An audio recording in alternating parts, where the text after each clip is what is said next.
जय माता दी। आप सभी को मेरे चैनल में स्वागत है। सभी को नवरात्रि की हार्दिक शुभकामनाएं। आज हम दूसरा दिन में पहुंच गए।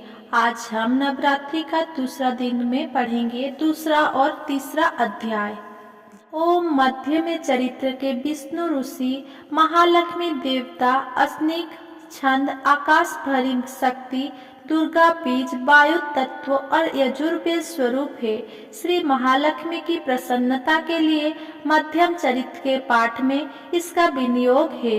मैं कमल के आसन पर बैठी हुई प्रसन्न मुख वाली महिषासुर मर्दिनी भगवती महालक्ष्मी का भजन करती हूँ, जो अपने हाथों में अक्षमाला, फरसा, गदा, बाण, वज्र, प्रज्ञा, धनुष, कुंडिका, दंड, शक्ति, खड्ग, ढाल, शंख, घंटा, मधुपात्र, शूल, पास और चक्र धारण करती है।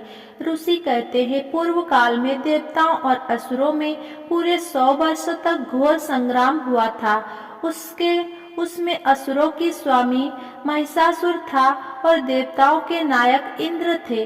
उस युद्ध में देवताओं की सेना महाबली असुरों से परास्त हो गई। संपूर्ण देवताओं को जीतकर महिषासुर इंद्र बन बैठा। तब पराजित देवता प्रजापति ब्रह्मा जी को आगे करके उस स्थान पर गए जहां भगवान शंकर और विष्णु विराजमान थे। देवताओं ने महिषासुर के पराक्रम तथा अपनी पराजय का यथावत वृत्तांत उन दोनों दिव्येश्वर से विस्तार पूर्वक कह सुनाया। वे बोले, भगवान महिषासुर सूर्य, इंद्र, अग्नि, वायु, चंद्रमा, यम, वरुण तथा अन्य देवताओं के भी अधिकार छीनकर स्वयं ही सबका अधिष्ठाता बना बैठा है। उस दुरात्मा महिष ने समस्त देवताओं को स्वर्ग से निकाल दिया है। अब वे मनुष्य की भांति पृथ्वी पर विचरते हैं। दैत्यों को यह सारी करतूत हमसे आप लोगों से कह सुनाई। अब हम आपकी ही शरण में आए हैं। इसके वध का कोई उपाय सोचिए। इस प्रकार देवताओं के वचन सुनकर भगवान विष्णु और शिव ने दैत्यों पर बड़ा क्रोध किया। उनकी भौएं तन गई और मुंह टेढ़ा हो गया। तब अत्यंत कोप में भरे हुए चक्रमणि श्री विष्णु के मुख से एक महान तेज प्रकट हुआ। इसी प्रकार ब्रह्मा, शंकर तथा इंद्र आदि अन्य देवताओं के शरीर से भी बड़ा भारी तेज निकला।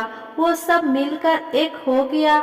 महान तेज का वो पुंज जाज्वल्यमान पर्वत सा जान पड़ा।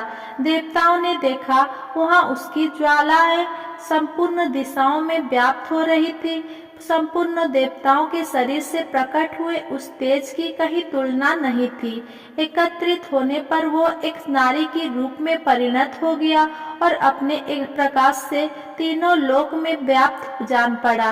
भगवान शंकर का जो तेज था, उससे उस देवी का मुख प्रकट हुआ।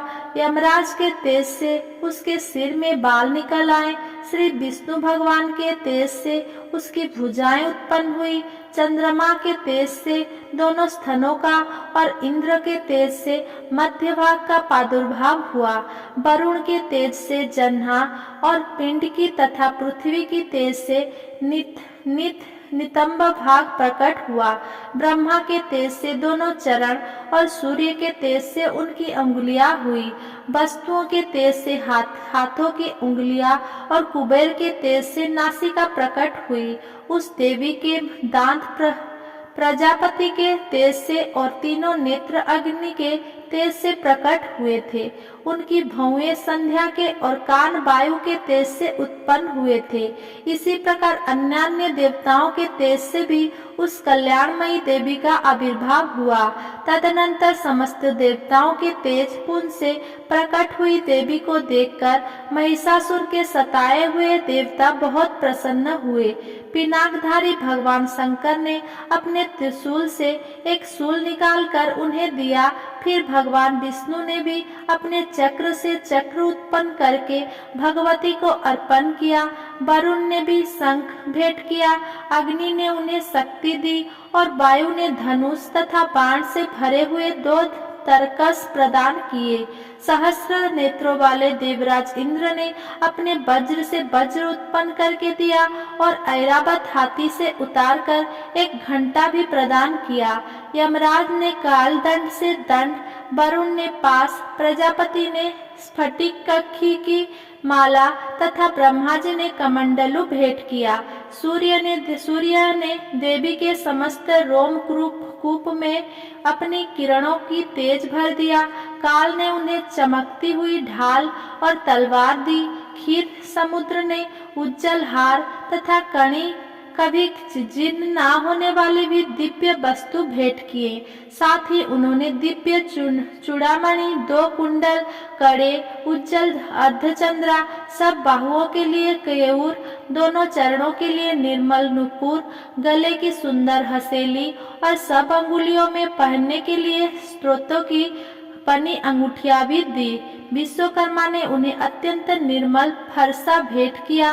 साथ ही अनेक प्रकार के अस्त्र और अभेद्य कवच दिए। इनके सिवा मस्तक और वक्षस्थल पर धारण करने के लिए कभी न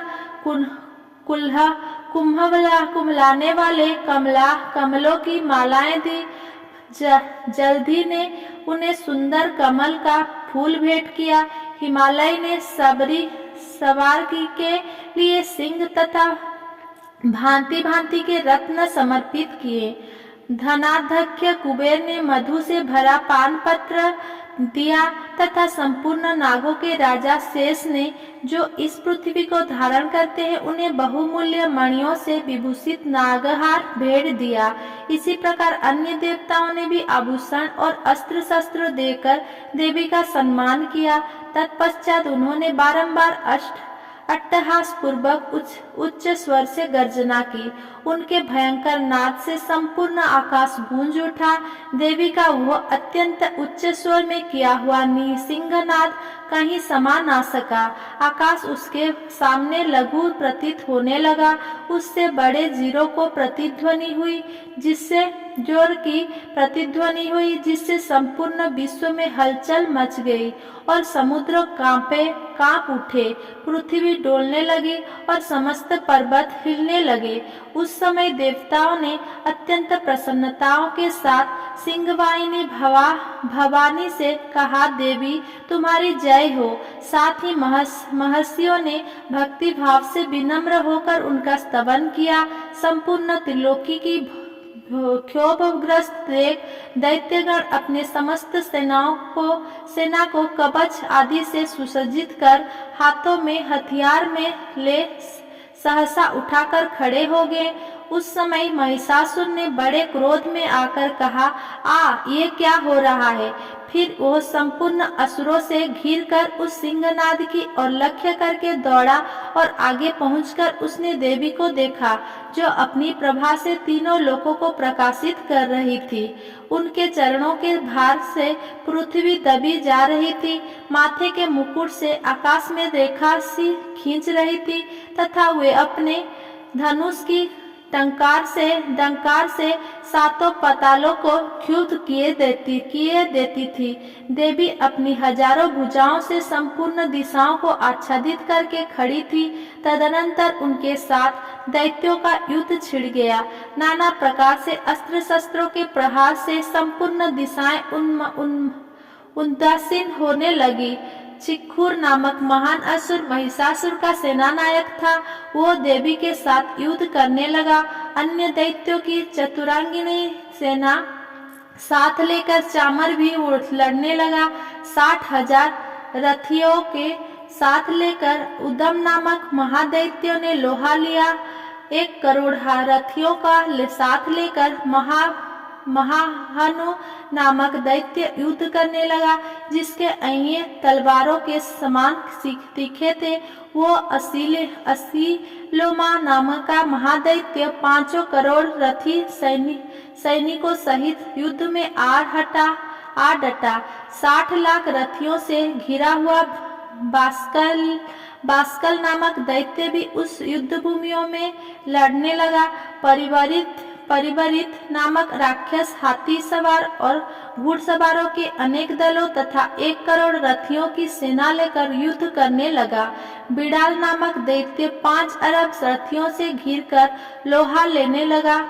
इसके अतिरिक्त और भी 1000 महादैत्य रथ, हाथी और घोड़ों की सेना साथ लेकर वहां देवी के साथ युद्ध करने लगे। स्वयं महिषासुर उस रणभूमि को कोटि कोटि सहस्र रथ, हाथी और घोड़ों की सेना से घेरा हुआ खड़ा था। दैत्य देवी के साथ तोमर, भिंदीपाल, शक्ति, घूसल, खड्ग, परशु और पट्टिस आदि अस्त्र शस्त्र का प्रहार करते हुए युद्ध कर रहे थे। कुछ दैत्यों ने उन पर शक्ति का प्रहार किया, कुछ लोगों ने पास फेंके तथा कुछ दूसरे दैत्यों ने खड्ग प्रहार करके देवी को मार डालने का उद्योग किया। देवी ने भी क्रोध में भरकर खेल खेल में अपने अस्त्र शस्त्रों की वर्षा करके दैत्यों के वो समस्त अस्त्र शस्त्र काट डाले। उनके मुख पर परिश्रम या थकावट का एक रंच मात्र भी चिन्ह नहीं था। देवता और ऋषि उनकी स्तुति करते थे और वे भगवती परमेश्वरी दैत्यों के शरीरों पर अस्त्र शस्त्र की वर्षा करती रही। देवी का वाहन सिंह भी क्रोध में भरकर गर्दन के बालों को हिलाता हुआ असुरों की सेना में इस प्रकार विचरने लगा मानो वनों में दावानल फैल रहा हो। रणभूमि में दैत्यों के साथ युद्ध करती हुई अंबिका देवी ने जितने निश्वास छोड़े वे सभी तत्काल सैकड़ों हजारों गणों के रूप में प्रकट हो गए और परशु, भिंदीपाल, खड्ग तथा पट्टिस आदि अस्त्र द्वारा असुरों का सामना करने लगे। देवी की शक्ति से बढ़े हुए वे गण असुरों का नाश करते हुए नगाड़ा और शंख आदि बाजे बजाने लगे। उस संग्राम महोत्सव में कितने ही गण मृदंग, बाजार, खड्ग आदि से सैकड़ों महादैत्यों का संहार कर डाला। कितनों का घंटे के भयंकर आनाद से मूर्छित करके मार गिराया। बहुतरे दैत्यों का पास से बांधकर धरती पर घसीटा। कितने ही दैत्य उनकी तीख तलवार की मार से 2-2 टुकड़े हो गए। कितने ही गदा की चोट से घायल हो धरती पर सो गए। कितने ही मुसल की मार से अत्यंत आहत होकर रक्त बमन करने लगे। कुछ दैत्य शूल से छाती फट जाने के कारण पृथ्वी पर ढेर हो गए। उस रणांगण में बाणसमूहों की वृष्टि से कितने ही असुरों की कमर टूट गई। बाज की तरह झपटने वाले देवपीड़क दैत्यगण अपने प्राणों से हाथ धोने लगे। किन्हीं की बाहें छिन्न भिन्न हो गई, कितनों की गर्दन कट गई। कितने ही दैत्यों का मस्तक कट कट कर गिरने लगे। कुछ लोगों के शरीर मध्य भाग में भी वितीर्ण हो गए। कितने ही महादैत्य जांघें कट जाने से पृथ्वी पर गिर पड़े। कितनों की ही देवी ने एक बाह, एक पैर और एक नेत्र वाले करके 2 टुकड़ों में चीर डाला। कितने ही दैत्य मस्तक कट जाने पर भी गिरकर फिर उठ जाते और केवल धड़ के ही रूप में अच्छे अच्छे हथियार हाथ में ले देवी के साथ युद्ध करने लगते थे। दूसरे कबंध युद्ध के बाजों की लय पर नाचते थे। कितने ही बिना सिर के धड़ हाथों में खड्ग, शक्ति और रुष्टि लिए दौड़ते थे तथा दूसरे महादैत्य ठहरो ठहरो ये कहते हुए देवी को युद्ध के लिए ललकारते थे। जहाँ वो घोर संग्राम हुआ था वहाँ की धरती देवी के गिराए हुए रथ, हाथी, घोड़े और असुरों की लाशों से ऐसी पट गई थी कि वहाँ चलना फिरना असंभव हो गया था। दैत्यों की सेना में हाथी, घोड़े और असुरों की शरीर से इतनी अधिक मात्रा से रक्तपात हुआ था कि थोड़ी ही देर में वहाँ खून की बड़ी बड़ी नदियां बहने लगी। जगदम्बा ने असुरों की विशाल सेनाओं को क्षण भर में नष्ट कर दिया। ठीक उसी तरह जैसे तृण और काठ के भारी ढेरों को आग कुछ ही क्षणों में भस्म कर देती है और वो सिंह भी गर्दन के बालों को हिला हिलाकर जोर जोर से गर्जना करता हुआ दैत्यों के शरीर से मानो उनके प्राण चूने लेता था। बोहा देवी के गणों ने भी उन महादैत्यों के साथ ऐसा युद्ध किया जिससे आकाश में खड़े हुए देवतागण उन पर बहुत संतुष्ट हुए और फूल बरसाने लगे। अब तीसरा अध्याय, सेनापतियों संगीत, महिषासुर का वध। जगदम्बे के श्री अंगों की कांति उदय काल के सहस्र सूर्यों के समान है। वे लाल रंग की रेशमी साड़ी पहने हुए हैं। उनके गले में मुंडमाला शोभा पा रही है। दोनों स्तनों पर रक्त चंदन का लेप लगा है। वे अपने कर कमलों में जपमालिका, विद्या और अभय तथा वर नामक मुद्राएं धारण किए हुए हैं। 3 नेत्रों से सुशोभित मुख रविंदर की बड़ी शोभा हो रही है। उनके मस्तक पर चंद्रमा के साथ ही रत्नमय मुकुट बंधा है तथा वे कमल के आसन पर विराजमान है। ऐसी देवी को मैं भक्ति पूर्वक प्रणाम करती हूँ। ऋषि कहते हैं, दैत्यों की सेना को इस प्रकार तहस नहस होते देख महादैत्य सेनापति चिख्यूर क्रोध में भरकर अंबिका देवी से युद्ध करने के लिए आगे बढ़ा। वो असुर रणभूमि में देवी के ऊपर इस प्रकार बाणों की वर्षा करने लगा जैसे बादल मेरुगिरी के शिखर पर पानी का धार बरसा रहा है।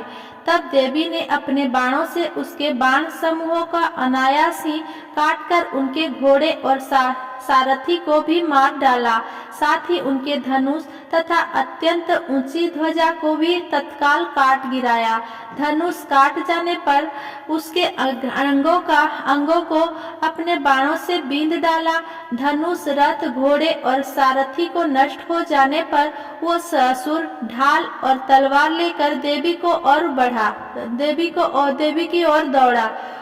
उसने तीखी धार वाली तलवार से सिंह के मस्तक पर चोट करके देवी की भी बाई भुजाओं में बड़े वेग से प्रहार किया। राजन, देवी की बाह पर पहुंचते ही वह तलवार टूट गई।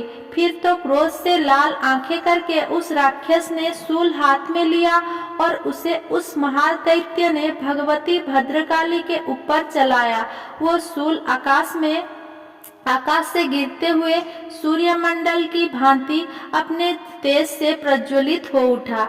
इस शूल को अपने ओर आते देख देवी ने भी शूल का प्रहार किया। उससे राक्षस के शूल के सैकड़ों टुकड़े हो गए। साथ ही महादैत्य चिख्यूर की भी ध्वजियां उड़ गई। वह प्राणों से हाथ धो बैठा। महिषासुर के सेनापति उस महापराक्रमी चिख्यूर के मारे जाने पर देवताओं को पीड़ा देने वाला चामर हथियार चढ़कर आया। उसने भी देवी के ऊपर शक्ति का प्रहार किया, किंतु जगदम्बा के उसे अपने हुंकार से ही आहत एवं निष्प्रभ करके तत्काल पृथ्वी पर गिरा दिया। शक्ति टूटकर गिरी हुई देख चामर को बड़ा क्रोध हुआ। अब उसने शूल चलाया, किंतु देवी ने उसे भी अपने बाणों द्वारा काट डाला। इतने में ही देवी का सिंह उछलकर हाथी के मस्तक पर चढ़ बैठा और उस दैत्यों के साथ खूब जोर लगाकर बाहु युद्ध करने लगा। वो दोनों लड़ते लड़ते हाथी से पृथ्वी पर आ गए और अत्यंत क्रोध में भरकर एक दूसरे पर बड़े भयंकर प्रहार करते हुए लड़ने लगे। तदनंतर सिंह बड़े वेग से आकाश की ओर उछला और उधर से गिरते समय उसने पंजों की मार से चामर का सिर धड़ से अलग कर दिया। इसी प्रकार उदग्र भी शिला और वृक्ष आदि की मार खाकर रणभूमि में देवी के हाथ से मारा गया तथा कराल भी दांतों, मुक्के और थप्पड़ों की चोट से धराशायी हो गया। क्रोध से भरी हुई देवी ने गदा की चोट से उद्धत का कचुम्बर निकाल डाला। बिंदीपाल से बाष्कल को तथा बाणों से ताम्र और अंधकों को मौत के घाट उतार दिया। 3 नेत्रों वाली परमेश्वरी ने त्रिशूल से उग्रवीर्य तथा महाहनु नामक दैत्यों को मार डाला। तलवार की चोट से बिडाल के मस्तक को धड़ से काट गिराया। दुर्धर और दुर्मुख इन दोनों को भी अपने बाणों से यमलोक भेज दिया। इस प्रकार अपने सेना का संहार होता देख महिषासुर ने भैंसों का रूप धारण करके देवी के गणों को त्रास देना आरंभ किया। किन्हीं का थुथुन से मारकर, किन्हीं के ऊपर खुरोक का प्रहार करके, किन्हीं को पूंछ से चोट पहुंचाकर, कुछ को सिंघों से विदीर्ण करके, कुछ गणों से को बीग से, किन्हीं को सिंहनाद से, कुछ को चक्कर देकर और कितनों को निश्वास वायु के झोंके से धराशायी कर दिया। इस प्रकार गणों की सेना को गिराकर वो असुर महादेवी के सिंह को मारने के लिए झपटा। इससे जगदम्बा को बड़ा क्रोध हुआ। उधर महापराक्रमी महिषासुर भी क्रोध में भरकर धरती को खुरों से खोदने लगा तथा अपने सिंगों से ऊंचे ऊंचे पर्वतों को उठाकर फेंकने और गरजने लगा। उनके बेग से चक्कर देने के कारण पृथ्वी क्षुब्ध होकर फटने लगी। उनकी पूंछ से टकराकर समुद्र सब ओर से धरती को डुबोने लगा। हिलते हुए सिंगों के आघात से विदीर्ण होकर बादलों को टुकड़े टुकड़े हो गए। उसके श्वास की प्रचंड वायु के वेग से उड़े हुए सैकड़ों पर्वत आकाश से गिरने लगे। इस प्रकार क्रोध में भरे हुए उस महादैत्य को अपनी ओर आते देख चंडिका ने उसका वध करने के लिए महान क्रोध किया। उन्होंने पास फेंक कर उस महान असुरों को बांध लिया। उस महासंग्राम में बन जाने पर उसने भैंसों का रूप त्याग दिया और तत्काल सिंह के रूप में वो प्रकट हो गया। उस अवस्था में जगदम्बा जो ही उसका मस्तक काटने के लिए उद्यत हुई, तो ही वो खड्गधारी पुरुष के रूप में दिखाई देने लगा। तब देवी ने तुरंत ही बाणों की वर्षा करके ढाल और तलवार के साथ उस पुरुष को भी बींध डाला। इतने में ही वह महान गजराज के रूप में परिणत हो गया तथा अपने सूंड से देवी के विशाल सिंह को खींचने और गर्जने लगा। खींचते समय देवी ने तलवार से उसकी सूंड काट डाली। तब उस महादैत्य ने पुनः भैंसों का शरीर धारण कर लिया और पहले की ही भांति चराचर प्राणियों सहित तीनों लोकों को व्याकुल करने लगा। तब क्रोध में भरी हुई जगत माता चंडिका बारंबार उत्तम मधु का पान करने और लाल आंखें करके हंसने लगी। उधर वो बल और पराक्रम के मद के उन्मत्त हुआ राक्षस गर्जने लगा और अपने सिंघों से चंडी के ऊपर पर्वतों को फेंकने लगा। उस समय देवी अपने बाणों के समूहों से उसके फेंके हुए पर्वतों को चूर्ण करती हुई बोली। बोलते समय उनका मुख मधु के मद से लाल हो रहा था और वाणी लड़खड़ा रही थी। देवी ने कहा, ओ मूढ़, मैं जब तक मधु पीती हूँ तब तक तू क्षण भर के लिए खूब गर्ज ले। मेरे हाथ से यही तेरी मृत्यु हो जाने पर अब शीघ्र ही देवता भी गर्जना करेंगे। ऋषि कहते हैं, जो कहकर देवी उछली और उस महादैत्य के ऊपर चढ़ गई। फिर अपने पैर से उसे दबाकर उन्होंने शूल से उसके कंठ में आघात किया। उसके पैर से दबा होने पर भी महिषासुर अपने मुख से दूसरे रूप में बाहर होने लगा।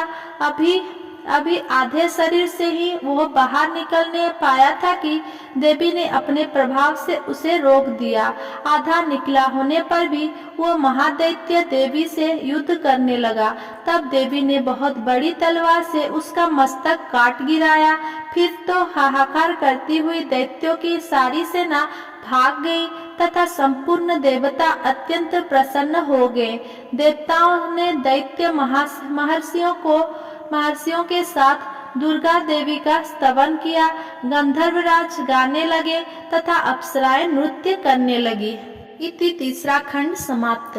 ये हुआ दूसरा दिन का तीसरा दिन का पाठ का सुनने के लिए मेरे साथ जुड़े रहिए। अगर मेरा ये वीडियो आपको पसंद आया हो तो मेरा वीडियो को लाइक कमेंट शेयर करें और मेरा चैनल को सब्सक्राइब करें। दूसरा दिन का ये पाठ समाप्त होने के बाद आरती जरूर सुने। जय अम्बे गौरी मैया जय श्यामा गौरी, तुमको निस दिन ध्यावत हरि ब्रह्मा शिवरी। ओम जय अम्बे गौरी, मांग सिंदूर विराजत टीको मृद मद को, जल से दो नयना चंद्र बदननी को। ओम जय अम्बे गौरी, कनक समान कलेवर रक्तांबर राजे, रक्त पुष्प गलमाला कंठन पर साजे। ओम जय अम्बे गौरी, के हरि वाहन राजत खड्ग खपर धारी, सुर नर मुनि जन सेवत तिनके दुख हारी। कानन कुंडल शोभित नासाग्रे मोती, कोटिक चंद्र दिवाकर राजत समज्योति। ओम जय अम्बे गौरी, शुंभ निशुंभ विदारे महिषासुर घाती, धूम्र विलोचन नयना निशिदिन मदमाती। ओम जय अम्बे गौरी, चंद मुंड संघारे शोणित बीज हरे, मधु कैटभ दाउ मारे सुर भय ही न करे। ओम जय अम्बे गौरी, ब्रह्माणी रुद्राणी मैया तुमी कमला रानी, आगम निगम बखानी तुम शिव पटरानी। ओम जय अम्बे गौरी, 64 योगिनी मंगल गावत नृत्य करत भैरो, बाजत ताल मृदंगा और बाजत डमरू। ओम जय अम्बे गौरी, तुम ही जग की माता, तुम ही हो भरता, भक्तन की दुख हरता, सुख संपत्ति करता। ओम जय अम्बे गौरी, भुजाचार अति शोभित बर मुद्रा धारी, मन वांछित फल पावत सेवत नर नारी। ओम जय अम्बे गौरी, कंचन थाल विराजत अगर कपूर बाती, श्रीमाल के तुम राजत कोटि रतन ज्योति।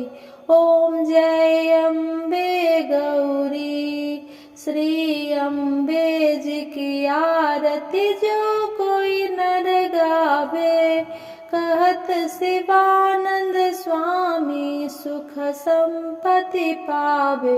ओम जय अम्बे गौरी, जो अम्बे गौरी मैया जय श्यामा गौरी, तुमको निस दिन ध्यावत हरि ब्रह्मा शिव जी। ओम जय अम्बे गौरी मैया जय श्यामा गौरी। मेरे साथ जुड़े रहने के लिए मेरे चैनल को सब्सक्राइब करें और मेरा वीडियो को लाइक कमेंट शेयर करें। जय माता दी।